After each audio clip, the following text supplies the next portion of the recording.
Welcome to Sapphire Future Academy. നമ്മൾ ഇന്ന് discuss ചെയ്യുന്നത് ഹ്യൂമൻ റീപ്രൊഡക്ഷൻ്റെ ഭാഗമാണ്. കഴിഞ്ഞ ക്ലാസ്സുകളിൽ നമ്മൾ സ്പെർമാറ്റോജെനസിസ് ഡിസ്കസ് ചെയ്തു, oogenesis ഡിസ്കസ് ചെയ്തു. ഇനി അടുത്തത് ഹ്യൂമൻ റീപ്രൊഡക്ഷൻ്റെ അടുത്ത ഇവന്റ് എന്ന് പറയുന്നത് ഫെർട്ടിലൈസേഷൻ ആൻഡ് ഇംപ്ലാന്റേഷൻ ആണ്. കഴിഞ്ഞ ക്ലാസ്സിൽ നമ്മൾ sectional view of ovary discuss ചെയ്തു, ദെൻ oogenesisന്റെ സ്റ്റേജ് ഡിസ്കസ് ചെയ്തു. അപ്പോൾ ഒരു ഹ്യൂമൻ ബീയിങ്ങിൽ മെയിൽസിൽ സ്പേം പ്രൊഡ്യൂസ് ചെയ്യുന്നു, സ്പെർമാറ്റോജെനസിസ് വഴി സ്പേം പ്രൊഡ്യൂസ് ചെയ്യുന്നു, ഫീമെയിൽസിൽ oogenesis വഴി ഓവം പ്രൊഡ്യൂസ് ചെയ്യുന്നു. ഇനി ഈ അടുത്ത ഇവന്റ്, അടുത്ത ഘട്ടം, അടുത്ത സ്റ്റേജ് എന്ന് പറയുന്നത് ഫെർട്ടിലൈസേഷൻ ആണ്. നെക്സ്റ്റ് സ്റ്റേജ് ഈസ് ഫെർട്ടിലൈസേഷൻ ആണ് അടുത്ത സ്റ്റേജ്. ഓക്കെ, സോ ഫെർട്ടിലൈസേഷൻ എന്ന് പറഞ്ഞാൽ fusion of male and female gamete in the female reproductive tract. Okay, female reproductive ട്രാക്റ്റില് മെയിൽ ഗാമേറ്റും ഫീമെയിൽ ഗാമേറ്റും തമ്മിൽ കൂട്ടിമുട്ടി ഫ്യൂസ് ചെയ്യുന്ന പ്രോസസ്സിനെ വിളിക്കുന്ന പേരാണ് ഫെർട്ടിലൈസേഷൻ എന്ന് പറയുന്നത്. ഓക്കെ, എവിടെയാണ് ഫീമെയിൽ റീപ്രൊഡക്റ്റീവ് ട്രാക്റ്റിൽ എവിടെയാണ് സൈറ്റ് ഓഫ് ഫെർട്ടിലൈസേഷൻ എന്ന് പറയുന്നത്? ആംപ്യുള്ള, അല്ലേ? ആംപ്യുള്ള ആണ് സൈറ്റ് ഓഫ് ഫെർട്ടിലൈസേഷൻ എന്ന് വിളിക്കുന്നത്. ഓക്കെ, സോ അപ്പോൾ നമ്മൾ ആദ്യം ഡിസ്കസ് ചെയ്ത പോലെ ഓവറിയിൽ നിന്നും സെക്കൻഡറി oocyte റിലീസ് ചെയ്യുന്നു. ആ സെക്കൻഡറി oocyte, ഇത് ഫിംബ്രിയെ ഇങ്ങനെ സെക്കൻഡറി oocyte റിലീസ് ചെയ്യുന്നു. ആ സെക്കൻഡറി oocyte ആംപ്യുള്ളയിലൂടെ, അത് സീലിയയുടെ ഹെൽപ്പോട് കൂടി ഈ സെക്കൻഡറി oocyte മൂവ് ചെയ്യും, ആംപ്യുള്ളയിൽ എത്തുകയും, ആംപ്യുള്ളയിൽ എത്തിക്കഴിയുമ്പോൾ സ്പേം വരുന്നു. ആ സ്പേം ഈ സെക്കൻഡറി oocyteനെ ഹിറ്റ് ചെയ്യുന്നു, മിയോസിസ് 2 നടക്കുന്നു, അതൊരു ഫങ്ഷണൽ ആയിട്ടുള്ള ഓവമായിട്ട് മാറുന്നു. ഓക്കെ, ഇതൊരു ഫങ്ഷണൽ ഓവത്തിന്റെ സ്ട്രക്ചറാണ് ഈ കൊടുത്തിരിക്കുന്നത്. ഫങ്ഷണൽ ഓവത്തിന്റെ സ്ട്രക്ചറാണ് ഈ വരച്ചിരിക്കുന്നത്.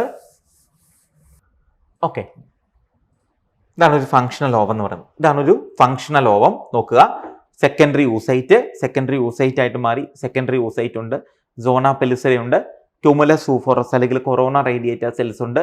അതിനെ സിമെന്റ് ചെയ്ത് നിർത്തുന്ന ഹയലൂറോണിക് ആസിഡ് എന്ന് പറഞ്ഞൊരു സിമെന്റിങ് സബ്സ്റ്റൻസും ഉണ്ട്. ഇതാണ് ഒരു ഫങ്ഷണൽ ഓവം. നോക്കൂ, ഇതാണ് സെല്ല് എന്ന് പറയുന്നത്. സെല്ല് ഈ കാണിച്ചിരിക്കുന്നതാണ് സെല്ല്. ഇതിൽ ന്യൂക്ലിയസ് ഉണ്ട്, ക്രോമസോം, ജനറ്റിക് മെറ്റീരിയൽ ഉണ്ട്. ഓക്കെ, ഇതിന് ചുറ്റും കാണുന്ന ഈ സ്പേസിന് ഇതിനെന്നുണ്ടോ? നോക്കൂ, ഈ ഭാഗത്തിന് നമ്മൾ വിളിക്കുന്ന പേരാണ്, ഈ ഒരു പാർട്ട്, ഇതിനെ വിളിക്കുന്ന പേരാണ് സോണ പെലിസിഡ എന്ന് വിളിക്കും. സോണ പെലിസിഡ. ഓക്കെ, ഇതിനെ നമ്മൾ വിളിക്കുന്നതാണ് പെരി വിറ്റലൈൻ സ്പേസ്. സോണ പെലിസിഡ ഒരു സോണാണ്, ഒരു കവറിങ് പോലത്തെ, ഓവത്തിനെ കവർ ചെയ്യുന്ന ഒരു കവറിങ് പോലത്തെ ഒരു ഭാഗമാണ് സോണ പെലിസിഡ എന്ന് പറയുന്ന ഒരു മെംബ്രെയിൻ ആണ് സോണ പെലിസിഡ. ദെൻ പെരി വിറ്റലൈൻ സ്പേസ് ഉണ്ട്.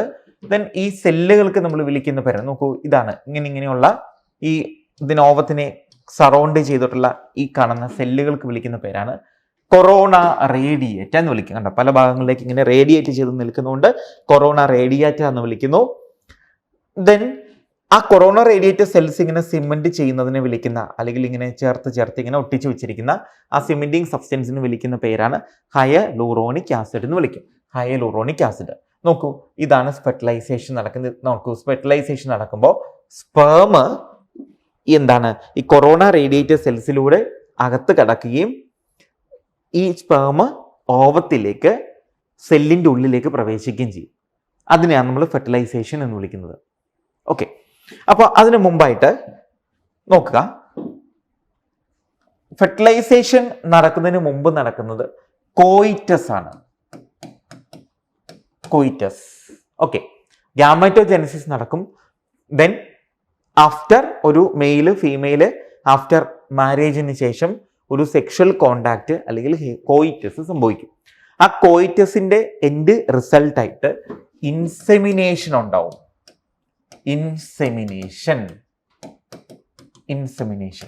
ഇൻസെമിനേഷൻ എന്ന് പറഞ്ഞിട്ടുണ്ടെങ്കിൽ the process of release or introduction of semen into female reproductive tract. Female reproductive ട്രാക്റ്റിലേക്ക്, ഇതാണ് ഫീമെയിൽ റീപ്രൊഡക്റ്റീവ് ട്രാക്റ്റ്.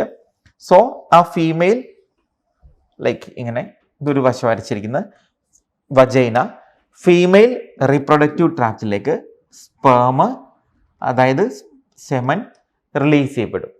അപ്പോൾ സെമൻ റിലീസ് ചെയ്യപ്പെടുമ്പോൾ നമുക്കറിയാം ഒരു ഇജാക്കുലേഷനിൽ 200 മുതൽ 300 മില്യൺ സ്പേംസ് ആണ് റിലീസ് ചെയ്യുന്നത്. അതിൽ 60% പേർക്കും ഡെഫിനിറ്റ് സൈസും ഷേപ്പും ഉണ്ടാവണം, 40% സ്പേംസിനും മോട്ടിലിറ്റി ഉണ്ടാവണം അല്ലേ. അങ്ങനെ ഈ വജൈനയിലെ റിലീസ്ഡായി ഇൻട്രൊഡ്യൂസ് ചെയ്യപ്പെടുന്ന പ്രോസസ്സാണ് ഇൻസെമിനേഷൻ എന്ന് വിളിക്കുന്നത്. അങ്ങനെ ഇൻസെമിനേഷൻ നടക്കുകയും ഈ സ്പേം ഫീമെയിൽ ട്രാക്റ്റിലൂടെ, അതായത് വജൈന, ദെൻ സെർവിക്സ്, ഈ ഫീമെയിൽ ട്രാക്റ്റിലൂടെ കടന്നു വരുന്ന പ്രോസസ്സിനെ വിളിക്കുന്ന പേരാണ് കപ്പാസിറ്റേഷൻ എന്ന് വിളിക്കും. കപ്പാസിറ്റേഷൻ എന്നാണ് വിളിക്കുന്നത്. ഓക്കെ, കപ്പാസിറ്റേഷൻ അതായത് മില്യൺസ് ഓഫ് സ്പേം ഇങ്ങനെ അവരുടെ ടെയിലുണ്ടല്ലോ, ടെയിൽ ഉപയോഗിച്ച് മൂവ് ചെയ്ത് സഞ്ചരിച്ച് മൂവ് ചെയ്ത് ഇങ്ങനെ കടന്നു വരുന്ന പ്രോസസ്സിനെ വിളിക്കുന്ന പേരാണ് കപ്പാസിറ്റേഷൻ. അപ്പൊ ഈ കപ്പാസിറ്റേഷൻ നടക്കുമ്പോൾ ഈ സ്പേം ഈ സെർവിക്സിന്റെ ഭാഗത്തിൽ എത്തുമ്പോൾ ഫീമെയിൽസിന്റെ സെർവിക്സിൽ നിന്നും കുറെ സെക്രീഷൻസ് റിലീസ് ചെയ്യുന്നുണ്ട്, കുറെ കെമിക്കൽസ് അല്ലെങ്കിൽ കുറെ സെക്രീഷൻസ് ഉണ്ട്. ആ സെക്രീഷൻസ് സ്പേമിന് കിട്ടുകയും സ്പേമിന് മോട്ടിലിറ്റി കൂടുകയും ചെയ്യും. അപ്പൊ അവിടെ നടക്കുന്ന ആ സെർവിക്സിൽ സ്പേമിന്റെ ആ റിയാക്ഷൻ, ആ സെർവിക്സിൽ സ്പേം എത്തുമ്പോൾ നടക്കുന്ന ചില സ്പേമിന് കുറെ മാറ്റങ്ങൾ, ചില ചേഞ്ചസ് സംഭവിക്കും. ആ ചേഞ്ചസിനെ വിളിക്കുന്ന പേരാണ് കപ്പാസിറ്റൻസ് റിയാക്ഷൻ എന്ന് വിളിക്കും. കപ്പാസിറ്റൻസ് റിയാക്ഷൻ എന്ന് വിളിക്കുന്നു. Capacitance reaction. അങ്ങനെ കപ്പാസിറ്റൻസ് റിയാക്ഷൻ നടക്കുകയും സ്പേം എല്ലാം കൂടി ഇങ്ങനെ മില്യണോ സ്പേമുകൾ ഇങ്ങനെ യൂട്രസിലൂടെ കടന്ന് ഇങ്ങനെ വരികയും ഇതുണ്ടോ ഇങ്ങനെ വന്ന് ആംപ്യുള്ള റീജിയനിലെത്തും. ആംപ്യുള്ള. ഈ ആംപ്യുള്ള എന്നുള്ള ഈ ഭാഗത്തെത്തുമ്പോൾ ഓവറിയിൽ നിന്നും ഓവം പുറത്തേക്ക് ചാടുകയും ആ ഓവം സീലിയന്റെ ഹെൽപ്പോടുകൂടി പോയി ആംപ്യുള്ളയിലെത്തും.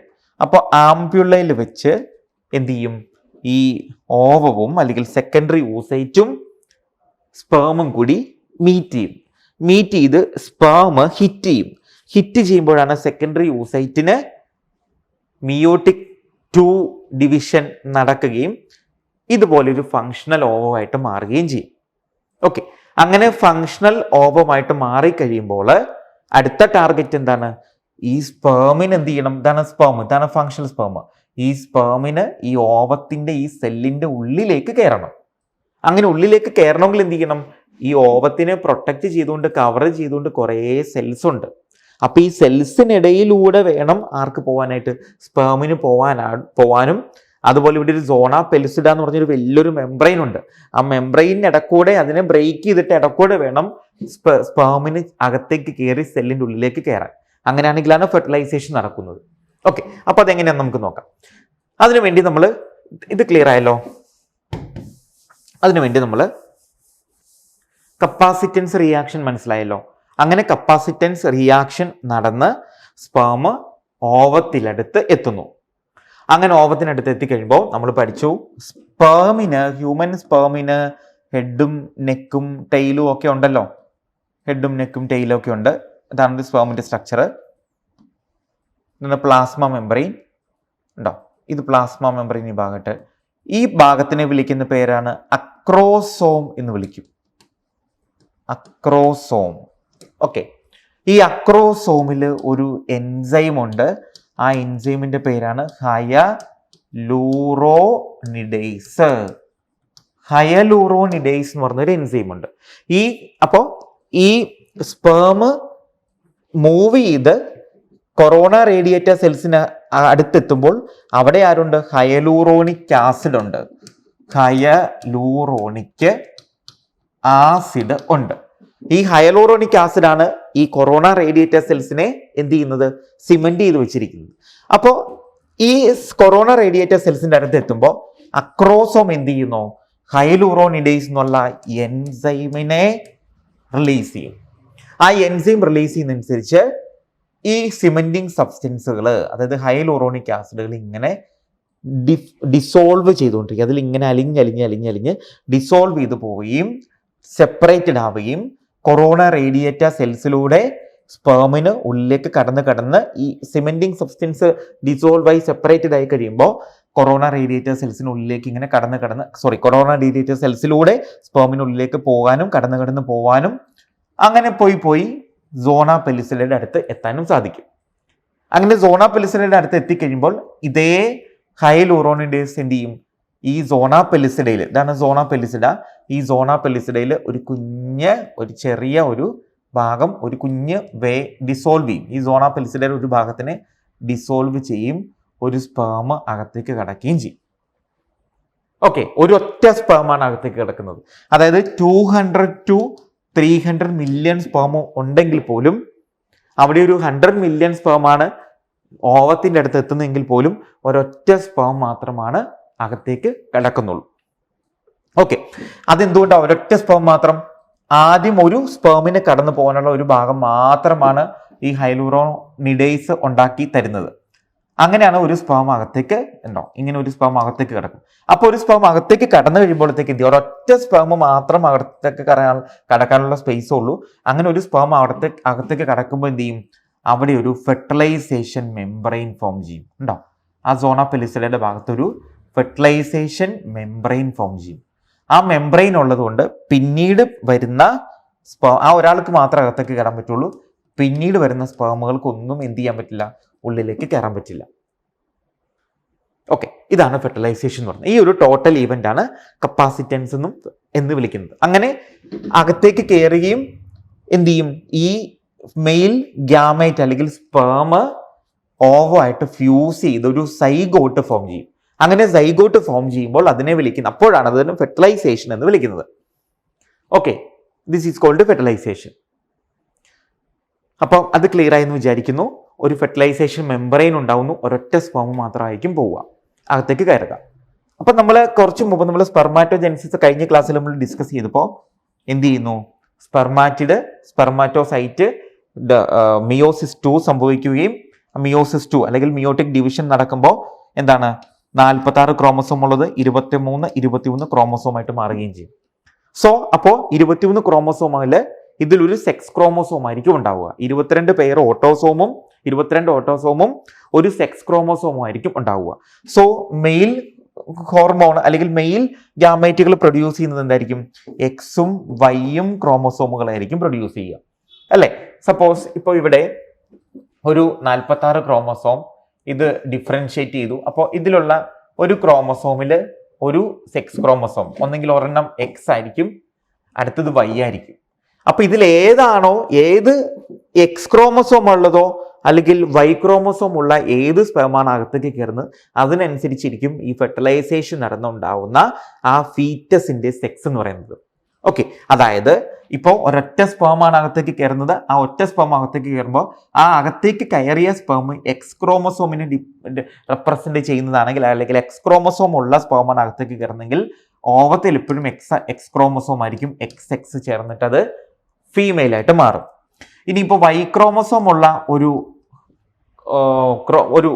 സ്പേമാണ് അകത്തേക്ക് പ്രവേശിച്ചിരിക്കുന്നെങ്കിൽ ഫീമെയിലിന്റെ എക്സ് ക്രോമോസോമും മെയിലിന്റെ ഈ വൈയും കൂടെ ചേർന്നിട്ട് എന്തായിട്ട് മാറും?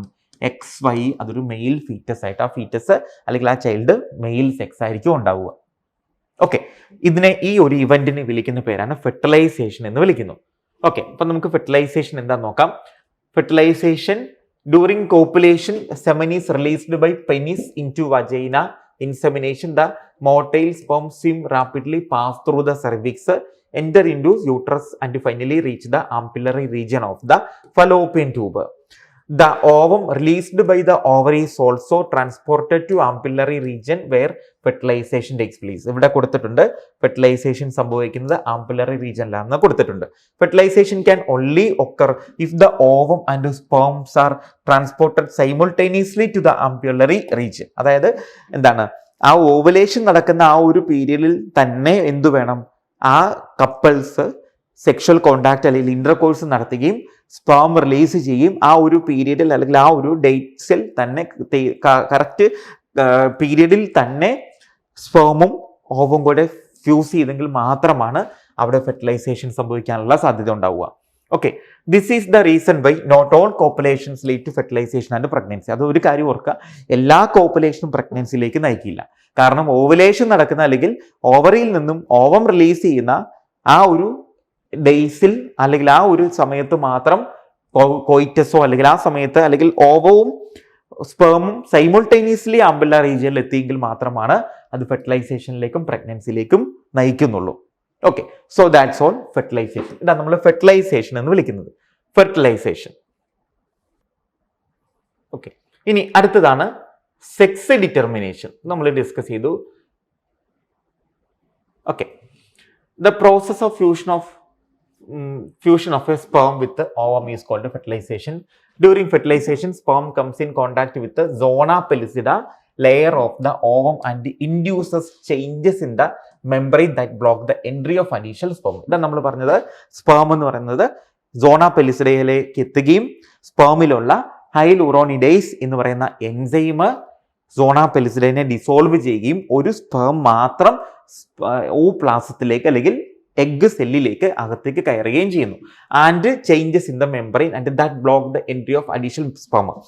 എന്നിട്ട് സോണ പെലിസിഡയിൽ ഒരു ഫെർട്ടിലൈസേഷൻ മെംബ്രെയിൻ ഉണ്ടാവുകയും അഡീഷണൽ സ്പേമിന് അകത്തേക്ക് കടക്കാൻ പറ്റാതെ വരികയും ചെയ്യുന്നു. Thus it ensures that only one sperm can fertilize one ovum. ഒരു ഓവത്തിന് അല്ലെങ്കിൽ ഒരു സ്പേമിന് ഒരു ഓവത്തിന് മാത്രമേ ഫെർട്ടിലൈസ് ചെയ്യാൻ പറ്റുള്ളൂ. The secretions of the acrosome help the sperm enter into cytoplasm of the ovum through zona pellucida and plasma membrane. Secretion of the acrosome. അക്രോസോമിന്റെ സെക്രീഷന് വിളിക്കുന്ന പേരാണ് നമ്മൾ പറഞ്ഞു. എന്താണ് ഹയലൂറോണിഡേസ്. ഹയലൂറോണിഡേസ് എന്ന് പറഞ്ഞ സെക്രീഷൻ അല്ലെങ്കിൽ എൻസൈമാണ് ആ സോണ പെലിസിഡയെ പെനട്രേറ്റ് ചെയ്ത് സെല്ലിന്റെ ഉള്ളിലേക്ക് കയറാൻ സമ്മതിക്കുന്നത്. This induces the completion of meiotic division of the secondary oocyte. അപ്പോൾ ഈ ഹിറ്റ് ചെയ്ത് കഴിയുമ്പോൾ എന്താണ്, സ്പേം വന്നിട്ട് സെക്കൻഡറി ഓസൈറ്റിൽ ഹിറ്റ് ചെയ്ത് കഴിയുമ്പോൾ മിയോസിസ് 2 കംപ്ലീറ്റ് ചെയ്യും. The second meiotic division is also unequal and it results in the formation of second polar body and haploid ovum. അപ്പോൾ ഹാപ്ലോയിഡ് ആയിട്ടുള്ള ഒരു ഓവം അല്ലെങ്കിൽ ഊറ്റിടും, ഒപ്പം ഒരു സെക്കൻഡ് പോളാർ ബോഡിയും ഫോം ചെയ്യുന്നു. Soon the haploid nucleus of the sperms and that of the ovum fuse together to form a diploid zygote. ആ പ്രോസസ്സാണ് നമ്മളിപ്പോൾ പറഞ്ഞത്. അങ്ങനെ ഓവത്തിലേക്ക് സ്പേം കടക്കുകയും ഫെർട്ടിലൈസേഷൻ നടക്കുകയും ഒരു ഡിപ്ലോയിഡ് ആയിട്ടുള്ള സൈഗോട്ട് ഫോം ചെയ്യുകയും ചെയ്യുന്നു. ഡിപ്ലോയിഡ് സൈഗോട്ട് ഫോം ചെയ്യുകയും ചെയ്യുന്നു. ഓക്കെ, ഡിപ്ലോയിഡ് സൈഗോട്ട് ഫോം ചെയ്യുന്നു. How many chromosomes will be there in zygote? സൈഗോട്ടിൽ എത്രയായിരിക്കും ഉണ്ടാവുക? 46 ക്രോമസോമുകളായിരിക്കും ഉണ്ടാവുക, അല്ലേ? ഡിപ്ലോയിഡ് ആയിട്ടുള്ള സൈഗോട്ട് എന്നല്ലേ പറയുക. അപ്പം മെയിലിന്റെ 23 ഫീമെയിലിന്റെ 23 ചേർന്ന് 46 ക്രോമസോമുകളായിരിക്കും ഉണ്ടാവുക. ഓക്കെ, ഇനി അടുത്ത നമ്മൾ സെക്സ് ഡിറ്റർമിനേഷൻ നടക്കുന്ന എങ്ങനെയാണ് നോക്കുന്നത്. സെക്സ് ഡിറ്റർമിനേഷൻ അതായത് ഫെർട്ടിലൈസേഷൻ നടന്നു കഴിഞ്ഞാൽ ആ ഫീറ്റസിന് ഫർദർ സെൽ ഡിവിഷൻ നടക്കും. അങ്ങനെ ഉണ്ടാകുന്ന ഫീറ്റസിന്റെ സെക്സ് മെയിൽ ആണോ ഫീമെയിൽ ആണോ, അല്ലെങ്കിൽ ഒരു കുട്ടി ആണാണോ അല്ലെങ്കിൽ പെൺകുട്ടിയാണോ എന്നുള്ളത് ഏത് സ്റ്റേജിലാണ് സംഭവിക്കുന്നതെന്നാണ് നമ്മൾ നോക്കുന്നത്. ഓക്കെ, അതായത് മെയിൽ ക്രോമസോം. ഇപ്പോൾ മെയിൽ എന്ന് പറഞ്ഞാൽ ഒരു മെയിൽ ചൈൽഡ് ആണെങ്കിൽ, ഒരു മെയിൽ ഓർഗാനിസം ആണെങ്കിൽ സെക്സ് ക്രോമസോം ഏതാണ്? XY ആണ്. അതായത് ഒരു മെയിൽ പേരന്റിന് അല്ലെങ്കിൽ മെയിൽ പാർട്ട്ണർക്ക് ഒന്നെങ്കിൽ സ്പേമിൽ X ക്രോമസോമോ അല്ലെങ്കിൽ Y ക്രോമസോമോ ആയിരിക്കും. അപ്പോൾ ഒരു മെയിൽ എന്ന് പറഞ്ഞാൽ അതിൻ്റെ സെക്സ് ക്രോമസോം ഏതാണ്? എക്സും വൈയും ആണ്. 2 ക്രോമസോം എന്ന് പറയുന്നത് X ക്രോമസോമും വൈയും കൂടെ ചേരുമ്പോഴാണ്, എക്സും വൈയും ആണെങ്കിലാണ് അത് മെയിലായിട്ട് മാറുന്നത്. ഓക്കെ, അപ്പോൾ ആ ഒരു മെയിലിന് X ക്രോമസോം ഉള്ള ഗ്യാമേറ്റിനെയും Y ക്രോമസോം ഉള്ള സ്പെർമിനെയാണ് പ്രൊഡ്യൂസ് ചെയ്യാൻ പറ്റുക. അതുപോലെ തന്നെ ഫീമെയിൽ എന്തായിരിക്കും? ഒരു ഫീമെയിൽ ചൈൽഡ് എന്ന് പറഞ്ഞാൽ അതിൽ 2 X ക്രോമസോമുകളാണ് കാണുന്നത്. അപ്പോൾ സെക്സ് ക്രോമസോമുകളിൽ നമുക്ക് 2 എണ്ണം എന്ന് പറയുന്നത് ഫീമെയിൽസിൽ X ക്രോമസോമും അടുത്ത 2 X ക്രോമസോമുകളായിരിക്കും ഉണ്ടാവുക, ഫീമെയിൽസിൽ ഉണ്ടാവുക. മെയിലാണെങ്കിൽ ഒരു X ക്രോമസോമും ഒരു Y ക്രോമസോമും ഉണ്ടാവുക. അപ്പോൾ മെയിലിന്റെ സ്പെർമാറ്റിൽ അല്ലെങ്കിൽ സ്പേമിൽ X ക്രോമസോമും Y ക്രോമസോമിനെയും റെപ്രസെന്റ് ചെയ്യുന്ന എന്തുണ്ടാവും? സ്പേമുകളായിരിക്കും ഉണ്ടാവുക. ഫീമെയിൽസിലാണെങ്കിലോ എക്സ് ക്രോമസോമിനെ മാത്രം റെപ്രസെന്റ് ചെയ്യുന്ന ഓവമായിരിക്കും ഫോം ചെയ്യുക. അങ്ങനെയാണ് സെക്സ് ഡിറ്റർമൈൻ ചെയ്യുന്നത്. അതായത് ഇതൊരു ഓവമാണ്. ഓവത്തിലെ ഏത് ക്രോമസോമിലെ 23 ഉള്ളൂ. അപ്പോൾ ഹാപ്ലോയിഡ് ഓവം അല്ലേ. അപ്പോൾ ഹാപ്ലോയിഡ് ഓവത്തിൽ ഒരു എക്സ് ക്രോമസോം മാത്രമല്ലേ ഉണ്ടാവുള്ളൂ അല്ലേ. ആ എക്സ് ക്രോമസോമിലേക്ക് ആര് വരുന്നു? ഒരു സ്പേം വരുവല്ലേ ചെയ്യുന്നത്. അപ്പൊ ആ സ്പേം എന്ന് പറയുന്നത്, സ്പേം 2 ടൈപ്പ് ക്രോമസോമുകളെ ക്യാരി ചെയ്യുന്നുണ്ട്. എക്സും ഉണ്ട്, വൈയും ഉണ്ട്. അപ്പോൾ ഏത് ക്രോമസോമാണോ അല്ലെങ്കിൽ ഏത് ക്രോമസോം ഉള്ള സ്പേമാണോ ഈ എഗ്ഗിനെ ഫെർട്ടിലൈസ് ചെയ്യുന്നത്, അല്ലെങ്കിൽ ഏത് ക്രോമസോം ഉള്ള സ്പേമാണോ സെല്ലിന്റെ ഉള്ളിലേക്ക് പ്രവേശിക്കുന്നത്, അതിനനുസരിച്ച് മാത്രമായിരിക്കും എന്ത് സംഭവിക്കുക? ആ കുട്ടിയുടെ ഫീറ്റസിന്റെ സെക്സ് എന്താണെന്ന് തീരുമാനിക്കുക. സപ്പോസ് എക്സ് ക്രോമസോം ഉള്ള ഒരു സ്പേമാണ് ഫീമെയിൽ എഗ്ഗിനെ ഫെർട്ടിലൈസ് ചെയ്തെങ്കിൽ എക്സും കൂടെ ചേർന്ന് അതെന്തായിട്ട് മാറും? അതൊരു ഫീമെയിൽ ചൈൽഡായിട്ട് മാറുന്നു. ഇൻ കേസ് അതല്ല, ഇനി ഫീമെയിലിന്റെ എക്സും ഒരു വൈ ക്രോമസോം ഉള്ള ഒരു സ്പേമാണ് ഈ എഗ്ഗിനെ ഫെർട്ടിലൈസ് ചെയ്തെങ്കിൽ എന്തായിട്ട് മാറും? വൈ ആയിട്ട് മാറും. അപ്പോൾ എക്സ് വൈ ക്രോമസോം ആയിരിക്കും സെക്സ് ക്രോമസോം എന്ന് പറയുന്നത്. സോ ആ എക്സ് വൈ ക്രോമസോം ഉള്ളത് ആരായിരിക്കും? അതൊരു മെയിൽ ചൈൽഡായിട്ട് മാറും. ഓക്കെ, അപ്പോൾ ഇതൊരു ഇമ്പോർട്ടൻ്റ് ആയിട്ട് നമുക്ക് പ്രതീക്ഷിക്കാവുന്ന ഒരു ക്വസ്റ്റ്യൻ ആണ്. നമ്മുടെ സൊസൈറ്റിയിലുള്ള ഒരു സൊസൈറ്റിയിലെ ഒരു ടോക്കാണ്. അതായത് പെൺകുട്ടി ഒരു കുട്ടി പെൺകുട്ടിയാണോ ആൺകുട്ടിയാണോ എന്ന് തീരുമാനിക്കുന്നത് ഫീമെയിൽസ് ആണ്, സ്ത്രീകളാണെന്നുള്ളൊരു തെറ്റിദ്ധാരണ, മിസ്അണ്ടർസ്റ്റാൻഡിങ് നമ്മുടെ സൊസൈറ്റിയിലുണ്ട്. പക്ഷെ അങ്ങനെയല്ല. ഫീമെയിൽസ് എപ്പോഴും എക്സ് ക്രോമോസോമുകൾ മാത്രമാണ് പ്രൊഡ്യൂസ് ചെയ്യുക. മെയിൽസിലാണ് എക്സും വൈയും ഉള്ളത്. അപ്പോൾ മെയിൽസിന്റെ സ്പേമിലാണ് ആൺകുട്ടിയാണോ പെൺകുട്ടിയാണോ എന്ന് തീരുമാനിക്കുന്ന 2 ക്രോമസോമുകളെയും പ്രൊഡ്യൂസ് ചെയ്യുന്നത്.